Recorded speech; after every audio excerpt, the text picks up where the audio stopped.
Shalom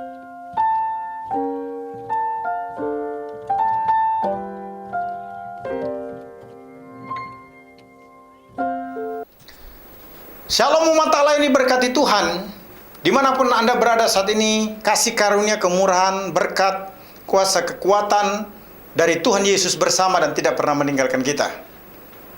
Bersama dengan saya, Pastor Dr. Hanas THD, dalam program Rem Ministry, kembali kita akan mendengarkan firman Tuhan yang menyejukkan, yang membuat kita semakin bertumbuh, berakar, dan berbuah dalam Kristus Yesus, Tuhan kita. Kepala Badan Perserikatan Bangsa-Bangsa memperingatkan pandemi COVID-19 dapat mempengaruhi keamanan pangan dan meningkatkan risiko kelaparan hingga 2 kali lipat pada akhir tahun ini. Direktur Utama Program Pangan Dunia, David Beasley, telah memberitahu kepada Dewan Keamanan PBB dalam konferensi video bahwa 135 juta orang sudah mengalami musibah kelaparan dan pandemi COVID-19 berpotensi menambah angka sebanyak 130 juta pada akhir tahun 2020. Ancaman orang mati kelaparan akibat dampak ekonomi pandemi COVID-19 lebih besar daripada mati karena virus itu sendiri. Ditemukan sekitar 135 juta orang yang menderita kelaparan di 55 negara. Mereka memiliki kapasitas yang sangat terbatas atau sama sekali tidak mampu mengatasi dampak kesehatan atau ekonominya. Umat Allah yang diberkati Tuhan, jelas sekali bahwa kelaparan dan pandemi COVID-19 telah merenggut kebahagiaan, sehingga diperlukan penanganan yang lebih baik. Namun tidak diketahui kapan itu akan diperoleh. Tetapi bagi orang percaya, ada janji Tuhan yang membuat kita bisa berbahagia atau diberkati secara luar biasa. Pada kesempatan ini, tema khotbah tetap kebahagiaan berkat Allah yang tidak terbatas bagi orang percaya untuk bagian yang kedua. Diambil dari Matius 5 ayat 5 sampai dengan ayat yang ke-6. Firman Tuhan menyatakan demikian. Berbahagialah orang yang lemah lembut, karena mereka akan memiliki bumi. Berbahagialah orang yang lapar dan haus akan kebenaran, karena mereka akan dipuaskan. Menarik sekali, melalui Matius 5 ayat 5 sampai dengan ayat yang ke-6 ini kita ketahui kiat-kiat handal untuk hidup bahagia.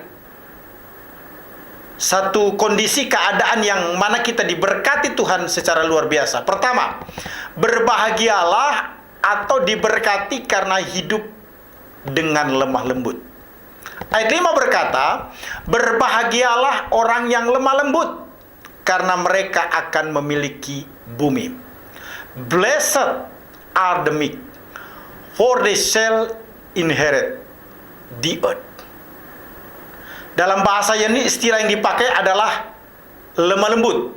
Dari terjemahan kata Yunani praeis, yang berarti menunjuk kepada sikap yang lemah lembut, yang dapat ditunjukkan saat menghadapi serangan atau kemarahan dengan tidak berniat untuk membalas. Menarik sekali. Naskah Yunani Perjanjian Baru menggunakan istilah praeis ini ingin menyatakan atau menekankan tentang kelemah lembutan itu sendiri. Waktu Matius menulis teks Matius pasal 5 ini, Saat itu bangsa Israel berada dalam penjajahan. Dan banyak orang yang ingin membebaskan bangsa Israel dari penjajahan dengan cara kekerasan atau perang. Dalam situasi yang demikian, Yesus mengajarkan, berbahagialah mereka yang lemah lembut, karena mereka akan mewarisi bumi. Itu berarti orang yang lemah lembut akan menikmati atau menerima kehadiran kerajaan Allah di bumi. Orang yang lemah lembut atau anti kekerasan tidak melakukan pembalasan, namun menuntun orang lain untuk melakukan kebaikan atau melakukan kebenaran. Di tengah-tengah pandemik COVID-19 ini, manusia mudah emosional dikarenakan banyaknya tekanan. Apalagi kalau dipancing untuk marah, maka bisa menjadi beringas, liar, membabi buta. Namun kita sebagai anak-anak Tuhan bisa menahan diri dari tindakan amarah untuk menguasai diri dan menjadi tenang. Menguasai diri dan tenang membuat kita bisa berdoa. 1 Petrus 4 ayat yang ke-7 berkata, kesudahan segala sesuatu sudah dekat. Karena itu, kuasailah dirimu dan jadilah tenang, supaya kamu dapat berdoa. Jadi, tenang itu membuat kita bisa berdoa. Ketika kita berdoa, luar biasanya kita menemukan jalan keluar. Sebab Yeremia 33 ayat 3 berkata, berserulah kepadaku, maka aku akan menjawab engkau, dan akan memberitahukan kepadamu hal-hal besar dan hal-hal tidak terpahami, yakni hal-hal yang tidak kau ketahui. Umat Allah yang diberkati Tuhan, kebahagiaan atau berkat Allah yang tidak terbatas dimulai dengan berbahagia atau diberkati karena hidup dengan lemah lembut. Maka hal kedua yang menarik yang juga dinyatakan oleh Matius dalam ilham Roh Kudus adalah berbahagialah atau diberkati karena selalu lapar dan haus akan kebenaran. Ayat 6 menyatakan demikian, berbahagialah orang yang lapar dan haus akan kebenaran, karena mereka akan dipuaskan. Blessed are those who hunger and thirst for righteousness, for they shall be satisfied. Orang yang lapar dan haus akan kebenaran, yang dimaksudkan seperti orang yang mau mati rasanya karena kelaparan dan kehausan. Artinya ada satu kebutuhan yang mendesak, wajib tidak boleh tidak untuk makan dan minum. Lapar dan haus akan kebenaran ini menunjuk pada suatu kondisi orang percaya yang benar-benar merindukan atau sebegitu rupa mengharapkan kebenaran total dari Allah. Kebenaran total yang dimaksudkan di sini adalah kehadiran Allah, firman Allah, persekutuan dengan Allah, kuasa Allah, bahkan kedatangan Yesus kembali untuk menjemput dirinya sebagai saleh-salehnya. Merindukan kebenaran, lapar dan haus akan kebenaran secara terus-menerus, karena orang tersebut telah mengalami pembenaran Allah. Jadi lapar dan haus akan kebenaran ini tidak akan pernah terjadi di dalam hidup seseorang yang belum mengalami pembenaran Allah itu sendiri. Orang percaya yang sudah dibenarkan Allah menjadi berbahagia karena akan dipuaskan oleh Allah. Umat Allah yang diberkati Tuhan, orang yang lapar dan haus akan kebenaran atau hal-hal rohani ini akan memberi dipimpin oleh firman Allah. Mazmur 119 ayat 105 berkata, firman-Mu itu pelita bagi kakiku dan terang bagi jalanku. Artinya, setiap orang yang memberi diri untuk dipimpin, dikuasai, dikendalikan, dikontrol oleh Roh Kudus sebenarnya adalah orang yang haus dan lapar akan kebenaran. Orang yang lapar dan haus akan kebenaran, ini Alkitab jelaskan dampaknya positif, luar biasa. Karena hidupnya akan jadi baik. 2 Timotius 3 ayat 16 berkata, segala tulisan yang diilhamkan Allah memang bermanfaat untuk mengajar, untuk menyatakan kesalahan, untuk memperbaiki kelakuan, dan untuk mendidik orang dalam kebenaran. Ayat 17, dengan demikian tiap-tiap manusia kepunyaan Allah diperlengkapi untuk setiap perbuatan baik. Saya percaya sekali bahwa setiap orang yang mendengarkan firman Allah dengan hati yang terbuka, maka firman itu akan membuat dia ditegur. Firman itu akan membuat dia dinyatakan kesalahan. Firman itu akan membuat dia dituntun, dibimbing dalam kebenaran. Sehingga dipastikan oleh kuasa firman Allah, ketika orang itu mendengar dengan hati yang terbuka atas pekerjaan Roh Kudus, maka orang itu pasti hidupnya jadi baik. Orang yang lapar dan haus akan kebenaran pasti akan berhasil.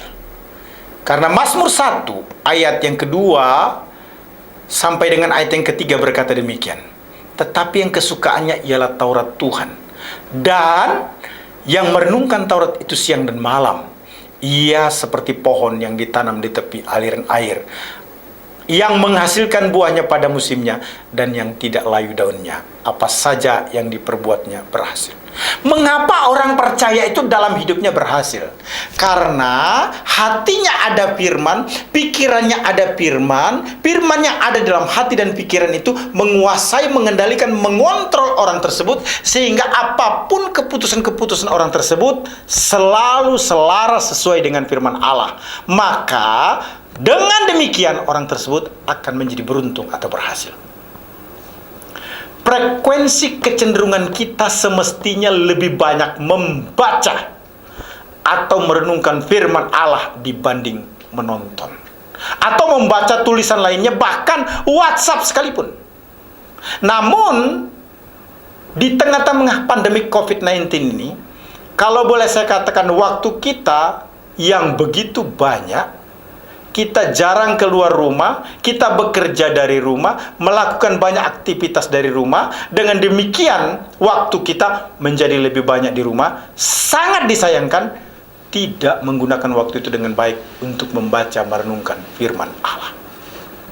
Apa yang kita baca mempengaruhi pikiran dan perilaku kita. Jangan biarkan kita dikendalikan bacaan atau tontonan yang salah. Baca Alkitab, renungkan sebanyak mungkin, maka itu akan mempengaruhi, mengendalikan, membuat kita bahagia, membuat kita baik, membuat kita berhasil. Kebahagiaan atau berkat Allah yang tidak terbatas bagi orang percaya, jika kita memperhatikan Matius 5 ayat 5 sampai dengan ayat yang ke-6, dikarenakan dua hal.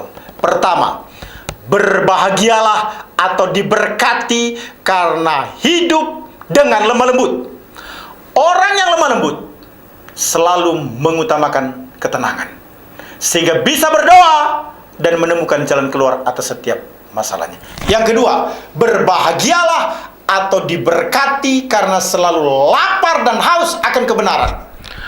Orang yang selalu mengutamakan merenungkan firman Allah akan dikendalikan oleh kebenaran, sehingga hidupnya menjadi baik dan berhasil.